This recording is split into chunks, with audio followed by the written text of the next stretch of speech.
When Krishna came to the palace of Dhritarashtra to give one last chance to peace before the Mahabharata war, what did Duryodhana do? He made a trap in the assembly hall. So when Krishna would walk in, he would fall into the trap and he would become captured. Right? This is extremely against the rules of Shastra. Artha Shastra, Dharma Shastra. Whenever a messenger is come, he's supposed to be worshipped as a demigod. He's supposed to be treated with all respect. But he went against that, and he was trying to capture Krishna. So what did Krishna do? He showed his universal form. Only Vidura could see it, and Dhritarashtra at that moment, knowing what's happening, he prayed to Krishna, please let me see your universal form. So Krishna let him see the universal form. This happened before Kurukshetra. So that means that even after seeing the universal form of the Lord, Dhritarashtra still held on to hope that his sons would become victorious. How stubborn and attached, blinded by this attachment that we are. So we are so blinded with attachment to our nartas that even though we see Nishamadev right here, we see people dying every day, we see people being born every day, we see people going through sickness, old age, disease. We see people going, never achieving their dreams and trying fruitlessly, endeavoring. Still we think, no. Ishvaroham, aham bhogi, siddhoham, balavansuki. This is our mentality.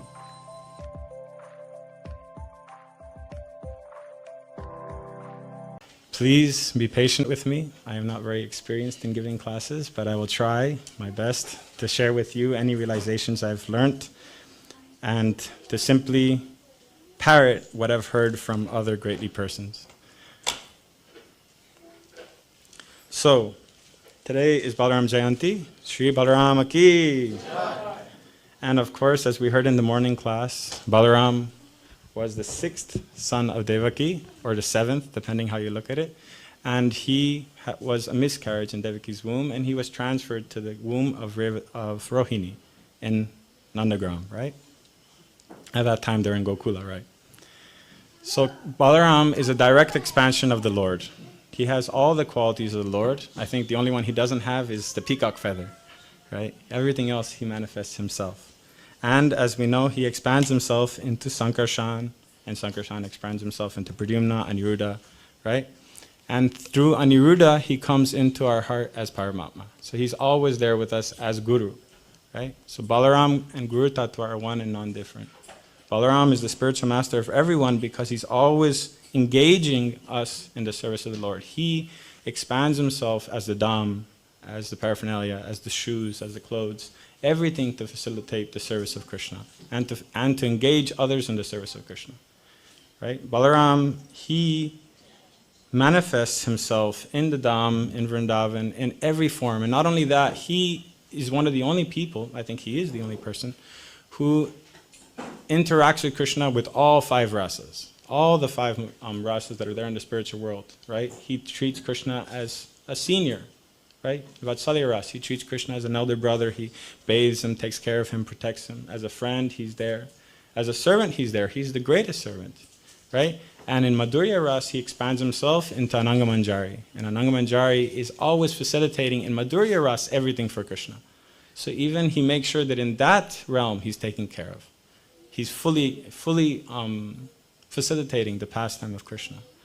So we can see through Balaram's different incarnations in this world, right, as Lakshman, as Balaram, and as Nityananda Prabhu finally, he assisted the Lord in every feature of his pastime, in every part of his pastime, right? As Lakshman, he had such an intense love for the Lord that when the Lord was banished to the forest, he could have said, okay, I'll see you in 14 years.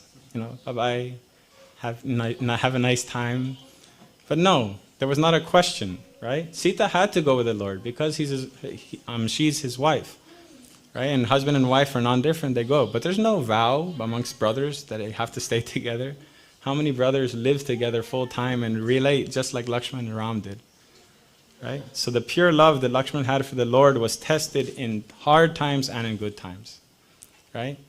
Srila Radhanath Maharaj, he gave a funny quote and he said that there is sunshine devotees, right? Sunshine devotees. So when everything is nice, when everything is beautiful, then I'm, a good devotee.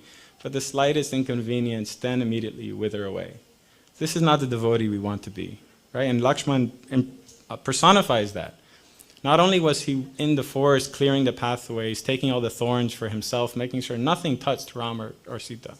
He would go first and make this beautiful hut, and he would stay outside all night guarding. He didn't sleep.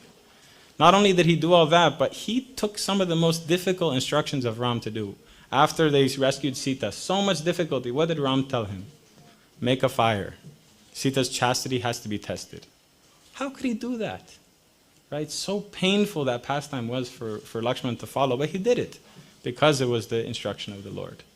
Then afterwards, they test her purity. She's more than qualified, right? They go back to Ayodhya. They're there for a couple of years, and then what happens? Take Sita to the forest. Take her to Valmiki's ashram. Banish her. And Ram didn't even tell Sita. Ram didn't even say to Sita, this is what's happening. He told, go with Lakshman for a carriage ride. Go with him in the chariot, just to make a circle around the forest to see the kingdom. And Lakshman knew the whole time he's crying the whole way, taking Sita there to Valmiki's ashram. So what a difficult task he had to do as the younger brother of the Lord. So he followed every single instruction of the Lord and served them hand and foot 24/7. And not only that, he facilitated so many living entities to be served also by the Lord in that pastime. But that was enough for Balaram. That was enough. So he said, next life, I'm not going to be your younger brother. This is too much. Right? And Lakshman, so many times he would tell Ram, you're the Supreme Personality of Godhead. Why are you trying to follow these rules and regulations? They don't apply to you. Yeah, you're trying to be the perfect king and chastise and do all this, but for what? These don't bind you. But Ram is saying, no, I have to set example. I have to be the perfect king. So I said, okay, next life I'll be the elder brother. Then I won't have to listen to you so much, right?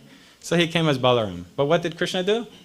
In Krishna's form, all the rules and regulations didn't matter.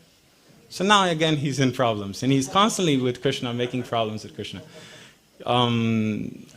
So many pastimes are there. Okay, just one for example. When Arjuna came and stole Subhadra Devi, his own sister, right?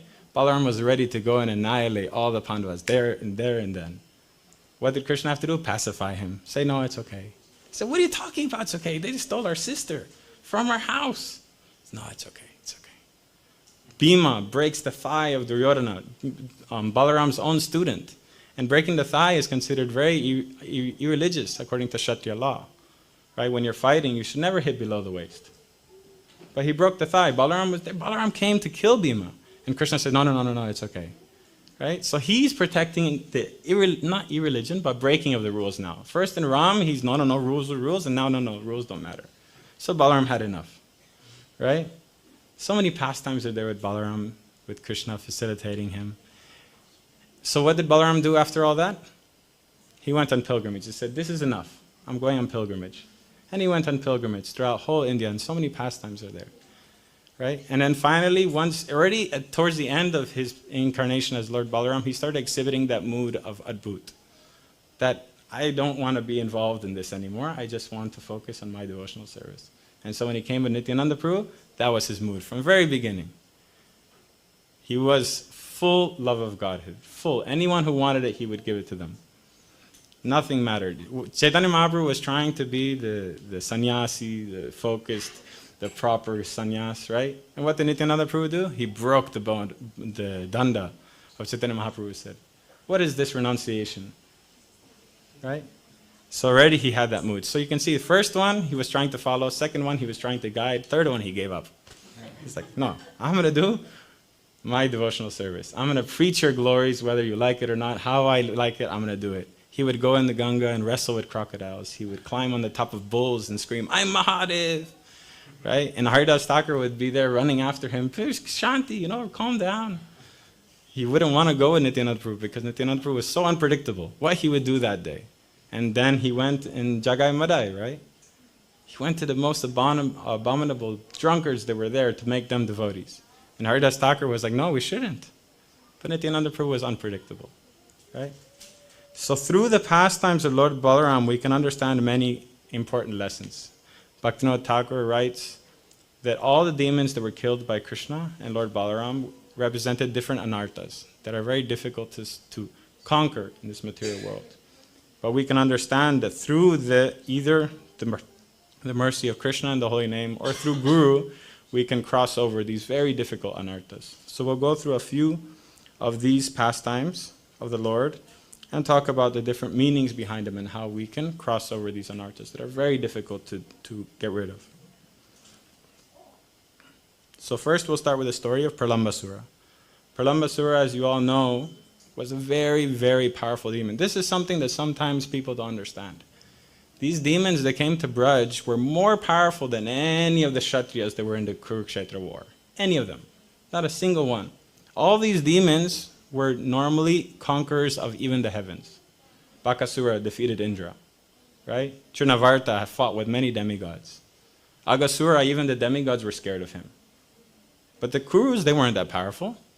The Kuru, the uncle of Dhritarashtra, I forgot his name. He had the same name as a Gandharva. What was his name? Chitraketu. Chitrasena or Chitrasena? Chitrarata, thank you, Prabhu. Chitrarata, right? He was defeated by a Gandharva, not even a demigod. He was defeated by a Gandharva, but these demons that came to Vrindavan were all conquerors of Indra and great, great demigods. So they were super powerful. But we think, oh, Kurukshetra is the big war. This is not so big. Kurukshetra is the big war. No, it's not like that. Right? So when Pralambasura came, he did his research. What did he do? He found out that one Gopa wasn't going to be there that day. He had to stay home doing some chores. So he took the disguise of that Gopa and he went into the midst of the cowherd boys. But Krishna immediately knew. But he took the disguise. So this meaning is given that when you have an enemy and you know that who he is, it's much easier to deal with him. But when someone in disguise comes as your friend, it's much more dangerous, right? So these anarthas that Pralambasura enacts or represents are anarthas that are within us acting as our friend. And they make us think that we are great, that we can do it, right? The anarthas that he represents is lust, material desires, desire for fame and worship. That is the anarthas that Pralambasura represents. And these anarthas are within us, and they make us think, I do this, I'll become famous, I'll become great. And you even might think that if I do it, I'll do it for Krishna's service. I'll become famous, and then I'll get more people into Krishna consciousness. But what is your inner desire? What is the actual reason why you want to do it? So these anarthas are hiding as our friends. And in this material world nowadays, it's such a big movement, right? Be yourself. Follow your dreams. Doesn't matter what it may be. Are they good or bad dreams? No, who cares? Follow your dreams. Right? So these anarthas, they act as our friend. They give us ideas that we may become materially advanced, we may become these and that, and they take us to the most degraded places. Anything we will sacrifice to achieve them. So when Pralambasura came in disguise as a Gopa, Krishna immediately knew, so he immediately said, okay, everybody come, we're going to wrestle. And the winner has to carry the loser on the back. He immediately made a plan. Pralambasura was a little scared of Krishna. Already many demons came and died. So I'll go for Balaram. I'll go for Balaram and maybe I'll succeed, So he went on Krishna's team instead of on Balaram's team. And purposely he lost. He wouldn't have been able to win, but purposely he lost. So he'd be able to take Balaram away. So he carried Balaram and they started running. They're only supposed to run a little bit, but he kept running and running and running and running and running. And so Balaram, he started saying, okay, let's go back. Let's go back to where everybody else is playing. No, he kept going. And so Balaram said, okay, this must be a demon, but I want to make him reveal himself. So the Guru will make this anartha through his instructions, through his sadhana that he gives you, he'll make this anartha manifest.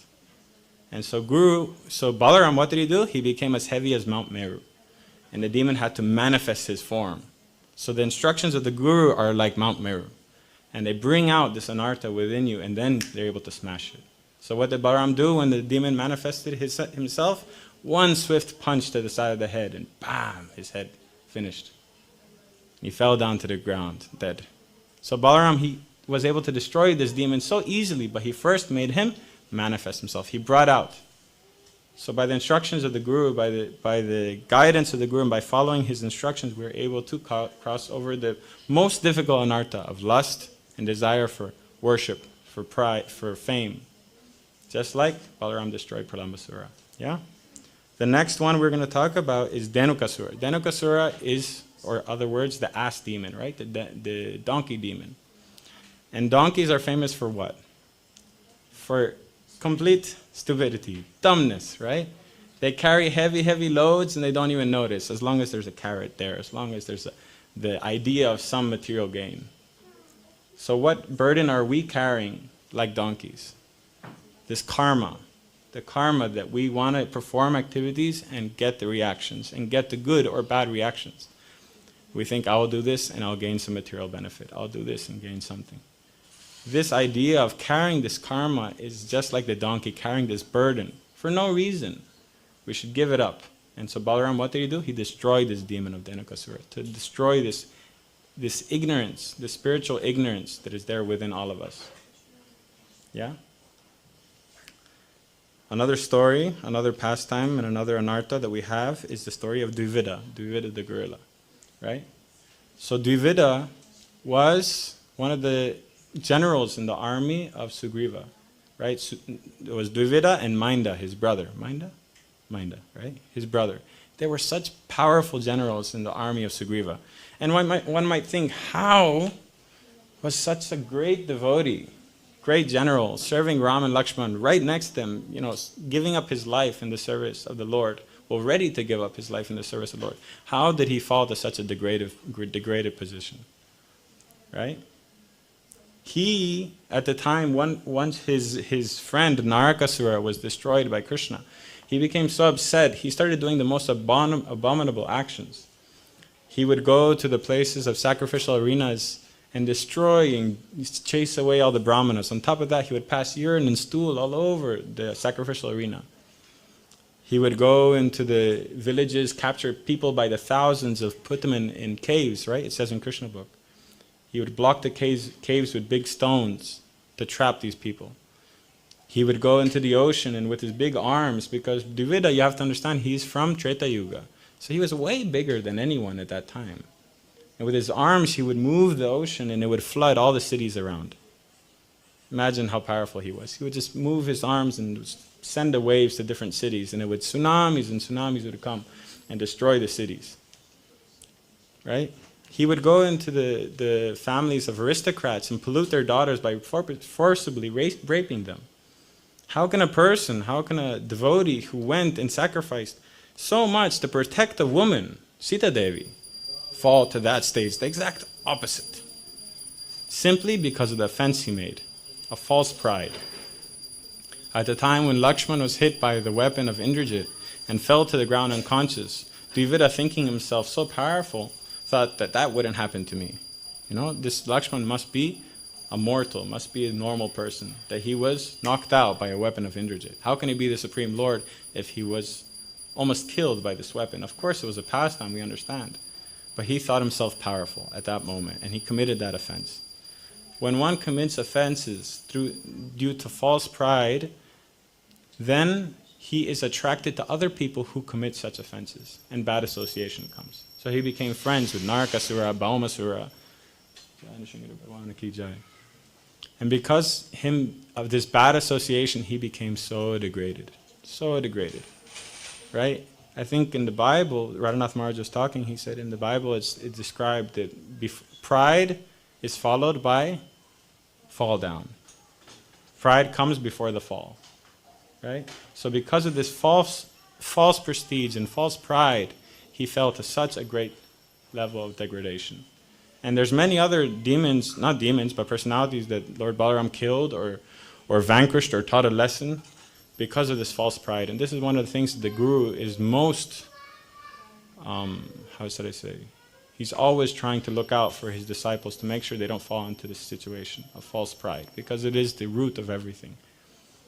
So Dvivida, right, one day when he was performing these abominable actions, I'm using that word a lot, because they were, he heard this very beautiful music in the mountains. So he went there and he saw Balaram with his consorts playing in the grove, and they were drinking Varuni. Balaram's eyes were already red, rolling a little bit. And so he thought, wow, look at this person. He became attracted at first. He was like, wow, this person is so beautiful. He looks like the moon surrounded by stars. But he knew that this is that same Balaram whose brother killed my friend, so I'm going to kill him. So what did he do? First he started annoying them, making sounds, breaking trees, Then he started going up to the ladies, the consorts of Lord Balaram, and showing his teeth and making faces. And even when that didn't faze them, he started trying to grab their clothes, and he was showing his own private parts to them, right? In front of Lord Balaram. It's the audacity that he had, right? And so Balaram, what did he do? He threw a rock. He threw a rock at Dvivida, and Dvivida dodged it and kept going.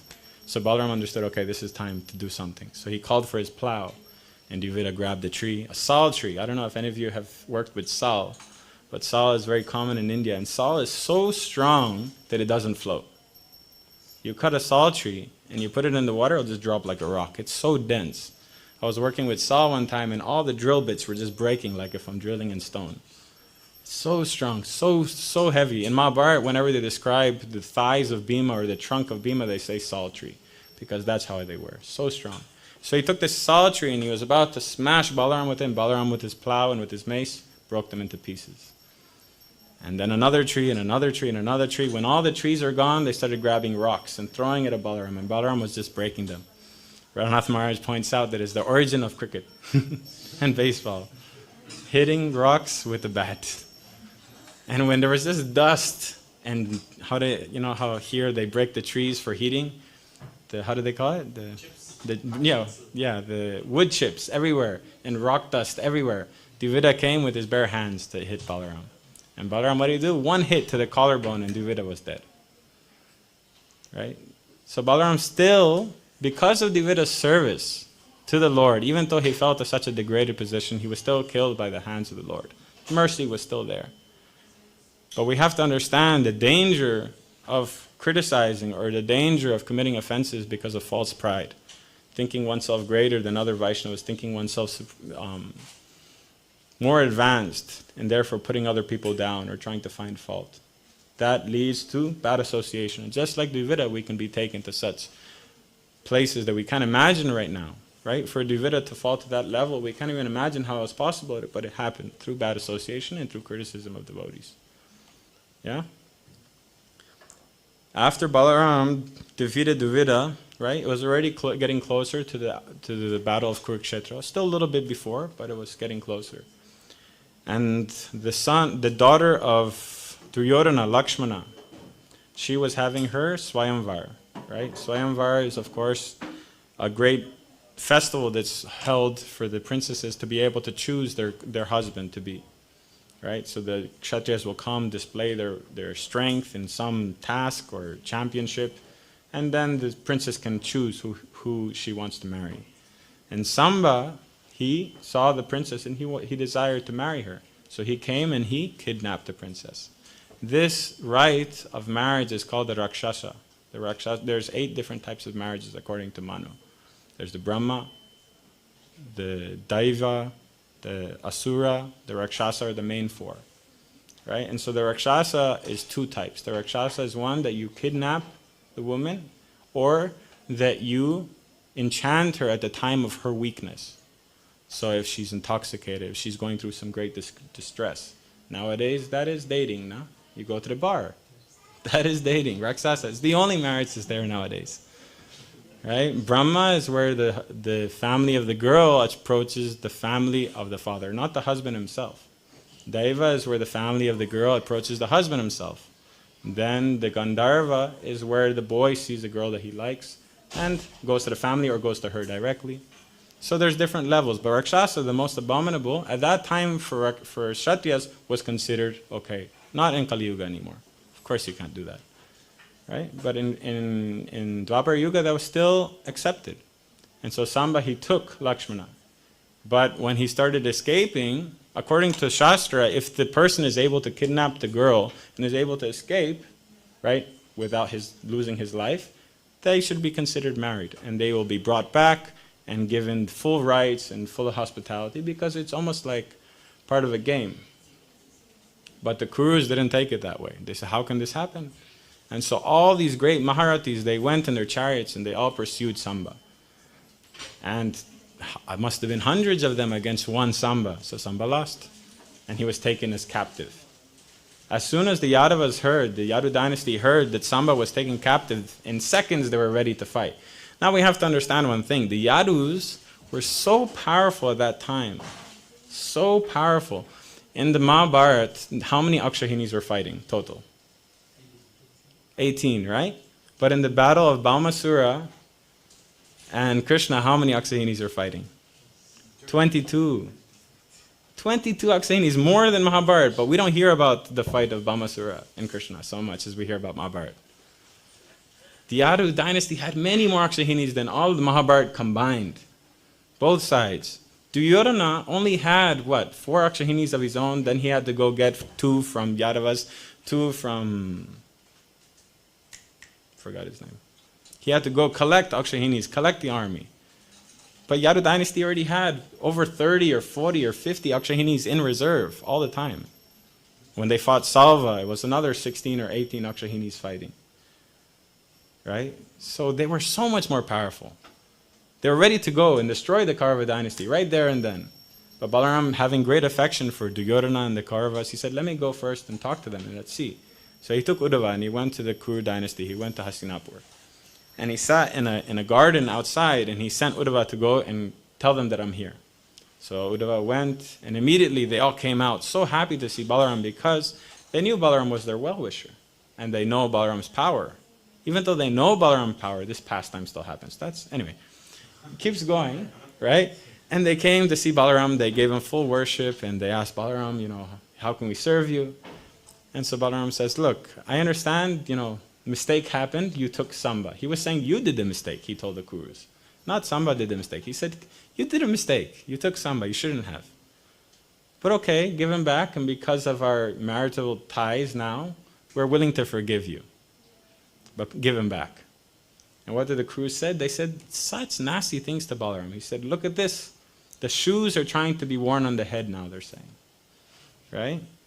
We shouldn't have tolerated all these atrocities you Yadus are doing. You're using the chamara and the white umbrella and the bedstead. This is all things that only can be used by the emperor.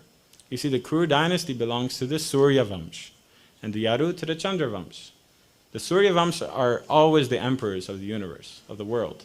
And the Chandras, they're there to support. They were all had good relations, but never are they allowed to do the Rajasuya. They're never allowed to do many different sacrifices. They're not allowed to become the emperors. And there's certain items of worship that should only be used for the emperor, such as the chamara, the white umbrella, right? Next to the throne, there's this white cushion, or it can be a cushion of different colors, but it should only be used by the emperor. But the Yadus were using it, of course, because Krishna was there. But the Kuru said, we shouldn't have allowed you to do these all transgressions of the rules. We should have checked you a long time ago so your pride doesn't become so big.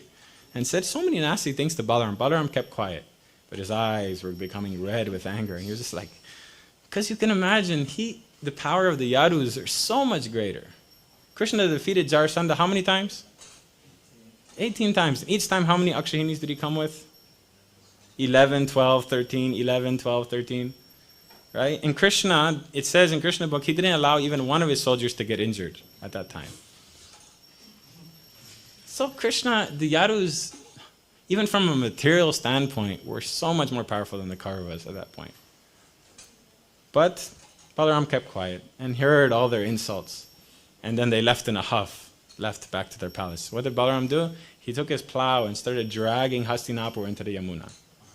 The entire city he started taking to the Yamuna. And immediately they all freaked out. They came with Samba and Lakshman in the front, immediately to pacify Balaram, please forgive us. So we can understand in this pastime, Duryodhana, of course, throughout Mahabharata, we understand that he is the embodiment of stubbornness. Stubbornness and complete determination to achieve what he wants. Right? He had Balaram as a spiritual master. He had Guru, Adi Guru, Guru Tattva, as his spiritual master, and still he was such a rascal. Still he didn't understand the position. Still he didn't believe. He knew he was the Supreme Personality of Godhead. The Kauravas did too. Still they kept to their material ideas that maybe we can win, maybe we can do. Right? Duryodhana, he saw every ill omen. He saw everything being destroyed. He saw everything. Still he was holding on to hope. That I will, like Krishna says in Bhagavad Gita, the mentality of the demons, right? Ishwaroham aham bhogi, siddhoham balavan sukhi. I will become happy by my own endeavor. So this is the mentality of Duryodhana. even though he had the association of the Lord. Stubbornness. So if we are not willing to give up our stubbornness, our attachment to our nartas, the Guru's instructions will be falling on deaf ears. Just like with Balaram, just like with Duryodhana. False pride and stubbornness was the cause of his ruin. And of course we know Dhritarashtra was the embodiment of blindness through attachment. Right? He was so blindly attached to his sons that he would not see the truth. When Krishna came to the palace of Dhritarashtra to give one last chance to peace before the Mahabharata war, what did Duryodhana do? He made a trap in the assembly hall. So when Krishna would walk in, he would fall into the trap and he would become captured. Right? This is extremely against the rules of Shastra. Artha Shastra, Dharma Shastra. Whenever a messenger is come, he's supposed to be worshipped as a demigod. He's supposed to be treated with all respect. But he went against that, and he was trying to capture Krishna. So what did Krishna do? He showed his universal form.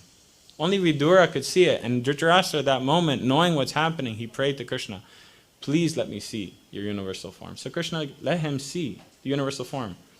This happened before Kurukshetra. So that means that even after seeing the universal form of the Lord, Dhritarashtra still held on to hope that his sons would become victorious. How stubborn and attached, blinded by this attachment that we are. So we are so blinded with attachment to our nartas that even though we see Nishamadev right here, we see people dying every day, we see people being born every day, we see people going through sickness, old age, disease. We see people going, never achieving their dreams and trying fruitlessly, endeavoring. Still we think, no. Ishvaroham, aham bhogi, siddhoham, balavansuki. This is our mentality. So just like Balaram, we have to understand, we have to surrender to the instructions of the spiritual master, not like Duryodhana, and open our ears and our mind, and allow the instructions of the spiritual master to clean our hearts and get rid of these anarthas. Yeah? Then the Kurukshetra was about to begin, right? And Balaram, he had great affection for the Pandavas. At the same time, he had great affection to the Kauravas. So before anyone could make him take sides, what did he do? He went on pilgrimage. Yeah, I'm not going to be part of this, right? And the first place he went was Naimisharanya. And when he arrived there, there was a great assembly hall, and many thousands of rishis were there. And as soon as they saw Lord Balaram, they stood up immediately, offered respects, knowing Balaram to be who he is. But Ramaharshana Sutta was on the Vyasasan, and he did not properly worship or even stand up to receive Lord Balaram. Ramaharshana Sutta, the word Sutta, is a pratiloma offspring. Basically means that the wife or the mother is from a higher caste and the father from a lower caste. So a Kshatriya boy marries a Brahmin girl. This is considered irreligious according to Shastra because you are degrading someone to another level. Anuloma means when a girl is from a lower caste and a boy is of a higher caste, so the boy will bring the girl to a higher caste. That's considered religious, right? You're uplifting someone, but when you're bringing down someone, that's considered always irreligious. But it's not, suttas aren't, how would I say, untouchables and like this, of course. They're still, depending, they have the choice to either act as a Brahmana or a Kshatriya, a Vaishya or a Kshatriya, depending on the mix. But because, even though all of his learning, he was proud. Why was he proud? Because he was a direct disciple of Vyasadeva. So he thought, I am the disciple of Vyasadeva. I do not need to stand up because I'm sitting in the Vyasasan and Balaram came. I do not need to stand up. I do not need to worship him. False pride. And again, what did Guru do? Took a blade of kusha grass and killed Ramaharshana with a blade of kusha grass. He didn't need his plow, his mace, nothing, just the kusha grass. He killed Ramaharshana Sutta because of his false pride. Again, another false pride. Duryodhana, Dvivida, Ramaharshana, so far. Right? And all the sages, they seeing this, how can this happen? Right? So they gave very beautiful prayers, but also instructions to the Lord. They said, my dear Lord, we know you're the Supreme Personality of Godhead, and these rules and regulations do not touch you, cannot affect you. But please, for the benefit of everyone who comes, perform some activity of atonement for your sin of killing a Brahmana. For others, not for you. They said it many times in Krishna book, it comes again and again. Not for you, but for others. Not for you, for others. They're very respectful to the Lord. And so Balaram agreed. He's there, Guru is supposed to show example. So he did. And what they asked for? They asked him to kill the demon. What was the name of the demon again? Balva, something like that. Huh? Balvasur. Yeah, Balvasur. Right? He was coming every day and destroying their sacrificial arena. So Balaram very happily agreed. And so the next morning, I think it was, when they're performing their yagya, they're just starting the mantras, the fire was lit. Immediately a great storm came over the sky. And blood and all other impure things started to rain down. And so Balaram was waiting for Balvasura to appear. And as soon as Balvasura came into the view, Balaram with his plow, he grabbed hold of his head, dragged him to the floor, and mace broke his head. Fast. No big fight, no nothing. Balaram was done with all that. Just quickly done and finished with him, thanked the sages, and continued on his pilgrimage. Yeah? So this, we can understand from so many pastimes of the Lord, Balaram, that he is Adi Guru, and he's showing by his example, he's showing by his behavior, by his unparalleled enthusiasm to serve the Lord 24/7, non-stop, in every way, in any way that's necessary, that he is the Supreme Personality of Godhead, but he's acting as our most supreme spiritual master. And the Lord is there within our heart. Yeah, the Lord is there as Paramama. Balaram explains us Sankarshan. Sankarshan is Pradyumna and Niruddha. And he's there in our heart, always guiding us. We have to be open to it. Not like Duryodhana, we have to be open to it. Many times in our path of Krishna consciousness, or even our material careers, we'll see that something is not working, something isn't happening. And if we're stubborn, we'll continue pushing against that closed door. Right? But if we're open, we'll see the hand of Krishna in our lives. We'll see how he's guiding us, he's taking us. And the most direct way to hear the instructions of the Lord is through Guru. Right? The Guru is there for one reason, and one reason alone, is to dispel doubts and destroy anarthas. Right? So if we are not open to the Guru, just like dadati pratigrishnati guhyamakati prichati bhunkte bhojayate chaiva sarvam priti lakshanam. If we do not open our mind to the Guru and show our doubts and allow the Guru to, in our heart, to clarify these doubts and destroy our anarthas, it's very difficult for him to do anything for us and for us to make any spiritual advancement. No, I don't want the Guru to see what's in my heart, my dirty, dirty desires, my dirty, dirty anarthas. I want him to think I'm perfect. And whenever the Guru is around, we're sunshine devotees, right? There's another one, another funny one. Sunshine devotees and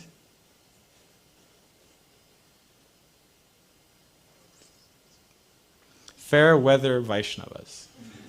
Fair weather Vaishnavas and sunshine devotees. Radhanath Maharaj uses these two terms, right?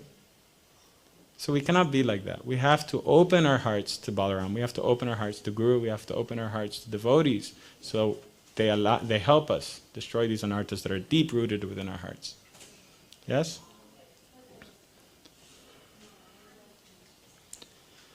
So just like in the song we started with, the root of anarthas, or should I say, the guide to these senses that allows these anarthas to be manifested, is the mind. Right? And as Govinda Das says, Bhaja Hruye Mana Srinam Nandana. So dear mind, focus on the lotus feet of Sri Krishna. And there, in that place, you'll find full fearlessness. Fearlessness not only from physical things or other things that might hurt us, but fearlessness from the mind, fearlessness from attachments, fearlessness from anarthas. So the purpose of, or should I say the meaning of this pastimes, to please open your heart to the instructions of the spiritual master, open your heart for him to be able to dispel your doubts and not be like these different demons we talked about, become stubborn, false pride, right? Keeping lust and desire for fame within you, but allow Balaram to dispel these things. And on this day, we ask Balaram to please destroy these anarthas that are inside our heart and help us progress in the path of Krishna consciousness. Yes? So Balarama ki. Any questions? Simple question. Yes, bro. So what's the formula for pleasing Lord Balaram? If you please repeat it for the last week. Okay. The formula for pleasing Lord Balaram. The formula for pleasing Lord Balaram, of course, is Vaishnav Seva. You see, the Guru, he's always engaging us in the service of Krishna and Vaishnavas. And Krishna says that he is more pleased when his devotees are pleased. He even says in one of the Puranas, he says that I eat through the mouths of the Brahmanas.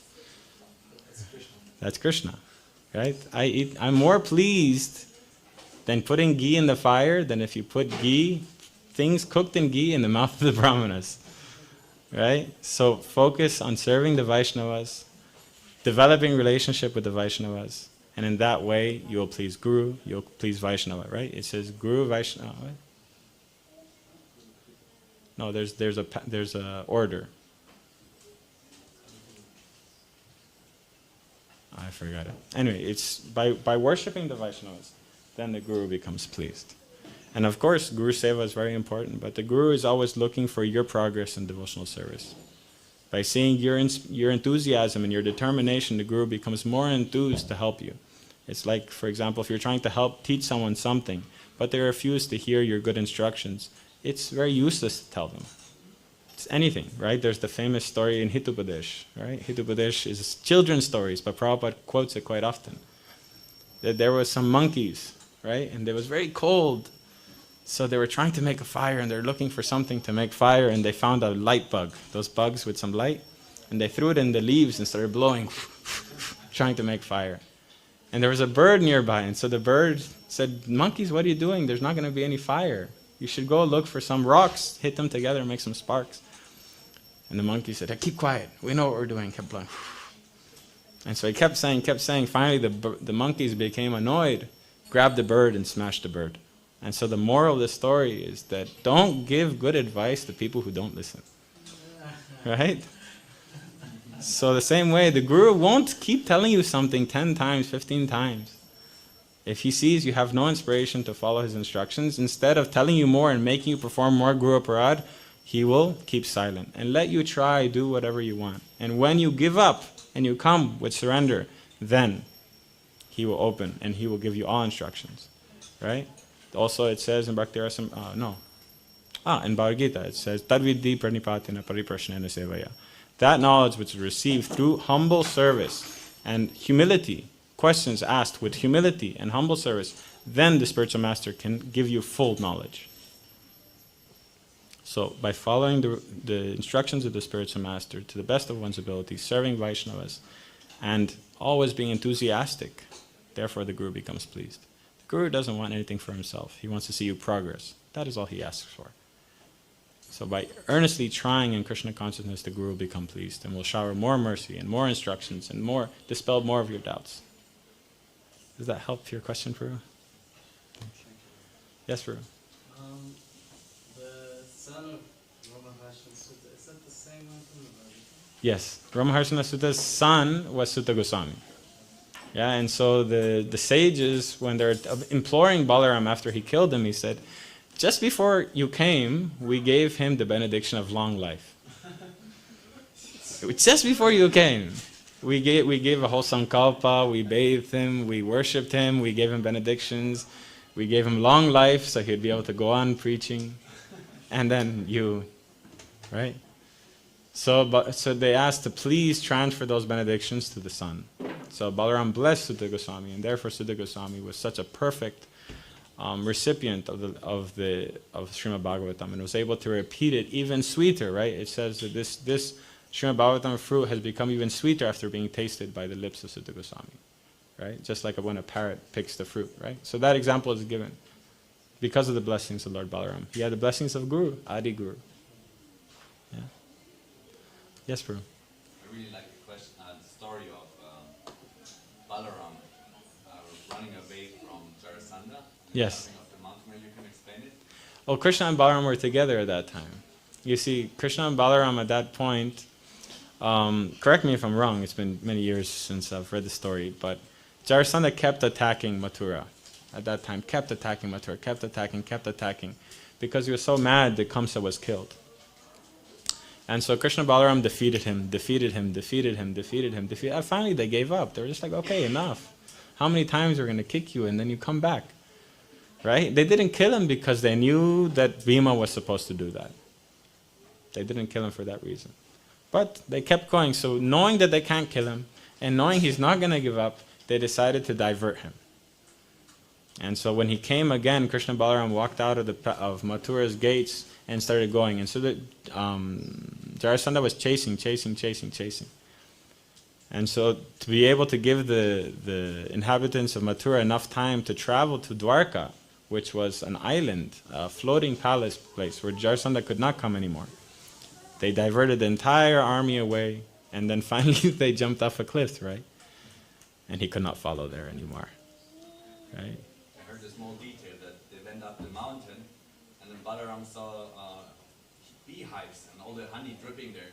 He became intoxicated from drinking all the honey. He was so happy. So let's jump off the mountain. And they just jumped. And Krishna said, wait. And then Balaram sometimes acts like that. Balaram, yeah. Just came to my mind towards the end of Mahabharata, right? The Yadu dynasty was so powerful that no one would be able to defeat them. So the Kuru dynasty was destroyed within the Kurukshetra war. But the Yadu dynasty were also becoming polluted, right? There's a story of the nephews of the Kurus, the grandsons of the Kurus, making fun of Narada Muni and Durvasa Muni, and great sages. So Krishna arranged for that pastime. The only people who could kill the Yadus were the Yadus themselves. And that's why they killed each other on that festival they had on the banks of the Yamuna. Yamuna or the ocean? The ocean, right? So powerful were the Yadus. It's amazing to think. Ugrasena had one Akshahini of bodyguards. Personal bodyguards. Krishna book said he had 4 quadrillion bodyguards. 4 quadrillion. And then all we hear about is Mahabharata, right? In Kurukshetra war, 18 Akshahinis, so big war. The reason why this is so famous, Mahabharata is so famous, is simply because of Bhagavad Gita. Because of Bhagavad Gita, therefore it's so famous. Because someone will read the entire story, be attracted by the story, right? And then hear the message of Krishna through Bhagavad Gita. So entire Mahabharata is there. Srila Vyasadeva put so much emphasis to highlight Bhagavad Gita, to attract even those who are simply listening for a story. Right? There is spiritual prajalpa also, right? And so there's that saying that in the morning one should speak about Dharma Shastra. At noon one should speak about Niti. In the evening about thieves? I forgot. No, it's called thieves. So in the morning Dharma means Ramayana. And Niti is Mahabharata. And thieves, there's another word I forgot, means Krishna's pastimes. Right? Because Krishna is the famous sloka, it says,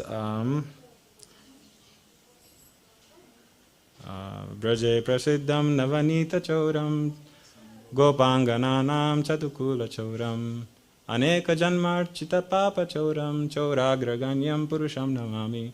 Right? So it's saying that around Braj, there's the Navanita Chora, the stealer of butter, right? He steals butter. He also steals the clothes of the gopis. Just like a flick of his fingers, he's able to steal aneka janmarchita papachoram, the sinful accumulative activities over millions and millions of births. Like a snap of his finger, just like he steals butter, he's able to steal all the reactions and bad sinful activities through millions of lifetimes. So Chora Agraganyam Purusham Namami. So Chora Agraganya means that when you write a list of all the great thieves in this world, his name will be first. Chora Agraganyam. It's a long list, his name will be first. So that to the topmost thief, I offer my respectful obeisances. So Krishna is the topmost thief because he's able to steal the minds of his devotees.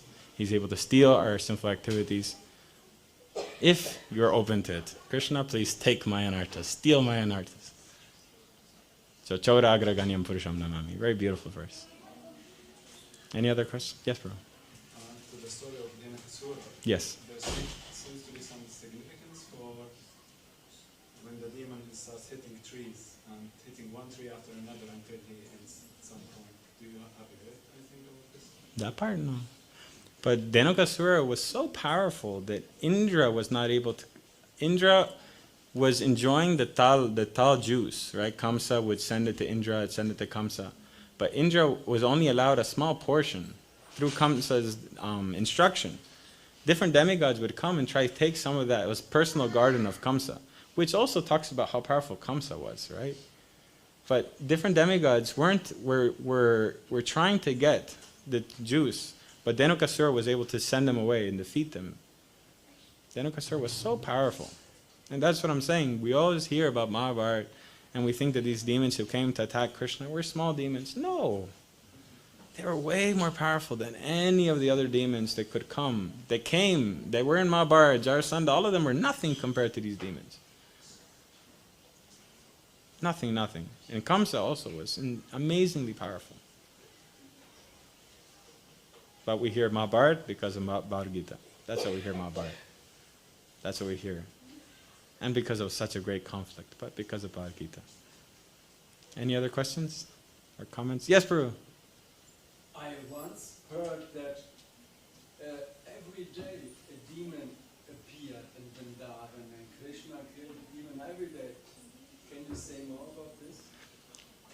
Krishna, in Braj, right, in Gokul pastimes and Braj pastimes, the Lord had his daily routine, right? And so if you see Ashtakalya Leela, there's a slot in the day left for fighting and killing demons. And so yes, so many different demons would come. The main ones are described in Srimad Bhagavatam, the main ones are described in Krishna book. But so many millions of demons would come because it would be part of the pastime. The Gopas would go, they would play for a bit. When they were tired, demon time. Demon come, Krishna kills the demon, Jai, so amazing Krishna. And then they were able to immediately be, again through Mahamaya, by Yoga Maya, they're able to again deal and play with Krishna. And wrestle with Krishna with the imagination, they'll win. Right, that is the power of Yoga Maya. That they just saw him kill Bakasura. They just saw him kill Dhenukasura. They just saw him kill all these insane demons that, but half an hour later, let's wrestle Krishna. I won. Your wife had a question first. I heard that it was exactly 1 o'clock every day. Demon coming. Exactly before the lunch. Yes, so they get hungry, right? Yeah, they get hungry. Yeah. Yes, Prabhu. I heard a lecture. Sorry. Yes, Prabhu. My question is it the demons represents difficult anarthas, Yes. different things, and actually we don't hear that much about it. Yes. We don't know that much about it. Yes. Bhaktivinoda Thakur was describing something. Yes, he writes it in, I forgot the name of the book. Chaitanya Shikshamrita, it's there, yes. Chaitanya Shikshamrita, he writes there. But it's more in other places also. But main is there in Chaitanya Shikshamrita. It's interesting that we don't hear that much. Is it so much important or only to listen to the Vedas? It's very important for us to understand the necessity and the importance of destroying the anarthas, right? And so Srila Prabhupada, he does talk about Chaitanya Shikshamrita and he quotes Chaitanya Shikshamrita a lot, right? But I see why it's not so predominantly given, I really don't know. I wouldn't be able to say why it's not so well known, but it's there for all of us. Now we all know here, so we can all read it and talk about it and tell someone else, and that someone else will talk about it.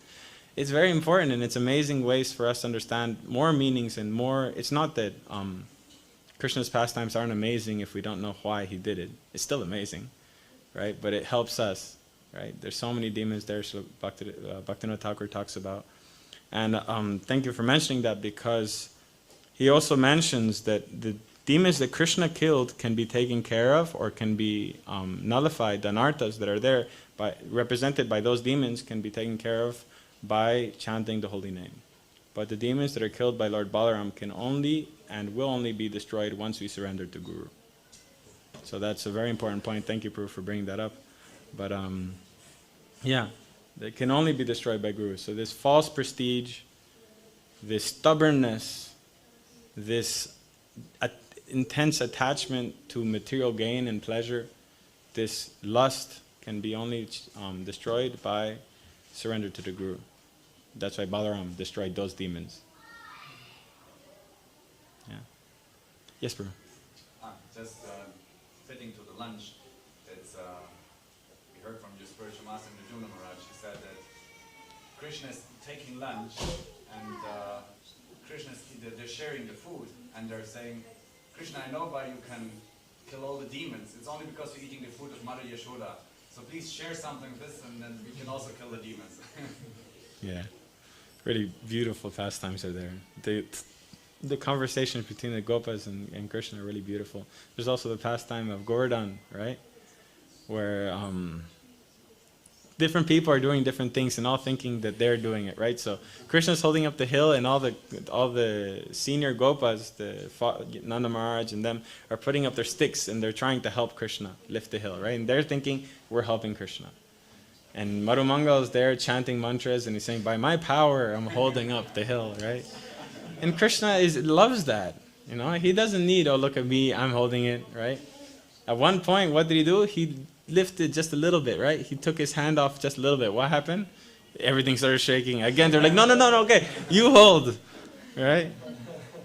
So he loves that interaction with the Gopas. And Balaram, he loves that also. Yeah. So many beautiful pastimes. Yes? There was a discussion during Prashadam and someone asked me about killing of Rukmini after the chess match. And so what's the significance of I didn't get to that because I got like a few and then I didn't get more time. But I was actually looking for that pastime. Was it Rukmini himself who died or his friend who was smiling and showing his teeth? Rukmini got, right. Right. I was looking for that pastime, but I didn't find it. I'll do some more research. But for sure there's something there.